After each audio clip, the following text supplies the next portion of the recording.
Dr. Kabiru, you have been in Parliament for how many weeks now? This is our 5th week. This is your 5th week? Yeah, because we went there on the 7th. Right. You have seen Zanetor Rawlings, right? Yeah. She carries herself in a very decent way. What do you think could have attracted this kind of attack to her? Yeah, so thank you very much. I think that in this discussion, people have not asked this question. And what probably might have prompted that comment. Before I go, it's like the infamous Chua, who said Chua. Yeah. I'm sure we'll find ourselves in the same situation. This was what happened. The MP for Abokwa South, in commemoration of the 60th anniversary of J.B. Donkor also, made a statement on the floor of Parliament. Like any nation, and my senior Bentil said, you need to eulogize the person. The person might have had his dark days, era in the history during which he might have committed one offense or other. But the moment was a solemn moment for us to eulogize the great leader, J.B. Donkor. After the presentation, the MP for Tamale Central got up on his feet and the speaker gave him the opportunity.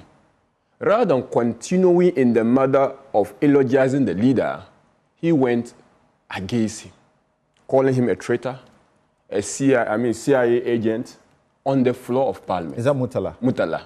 That was what happened. And he premised it on the fact that we shouldn't be presenting J.B. Donkor as if he was a saint. And that J.B. Donkor was a CIA agent, and he referenced a book authored by an opinion shared by an author as his source. That created confusion. A reference to that book on Newsfile about a decade ago brought trouble and got Gabriel Sridaku walking out on set. Exactly. So he repeated the same thing, and that sent the House in confusion. But sitting by Mutala was Zanetor Rawlings. People out of chaos were offering Mutala's mic. Zanetor was the one owning the mic for him to continue.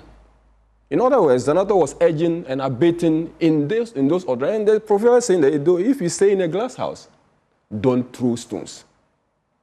That was what prompted the comment by that person. Because those of us sitting down, I had it in my mind, like, look, Zanetor, don't seem to be cheering up Honorable Mutala in this discourse. Because if we are going to read the history, or if you are going to eulogize former President Flight Lieutenant J.J. Rawlings, someone in this house may be tempted to go into the dark days of President Rawlings. So this is what caused whosoever said that to make that comment. It was unfortunate. I will not sit down here to justify that particular comment. I will not in any day promote that a leader of that sort, Flight Lieutenant J.J. Rawlings, despite all the good things he has done for this country, someone would, reduce him to a murderer. So Zanetor has carried herself well, but that singular act, for me, sitting down, I felt and I still feel that she was aiding and abating and cheering Mutala. As you said, Dr. Murtala Mohammed was the one speaking. Rightly so.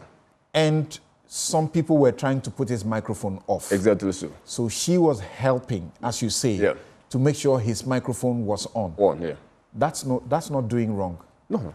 You see, when a member of Parliament is out of order, because the statement is clearly a statement that should not stand in the discourse of Parliament, that you get up to eulogize a leader, and the only word you could use is a traitor. So you mean there was somebody who was raising a point of order? Exactly.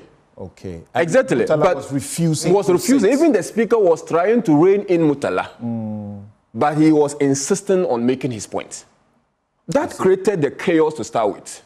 Okay. And so, but in all this thing, we've not asked, what was the foundation? What might have caused a member of Parliament to rudely... Thanks for the...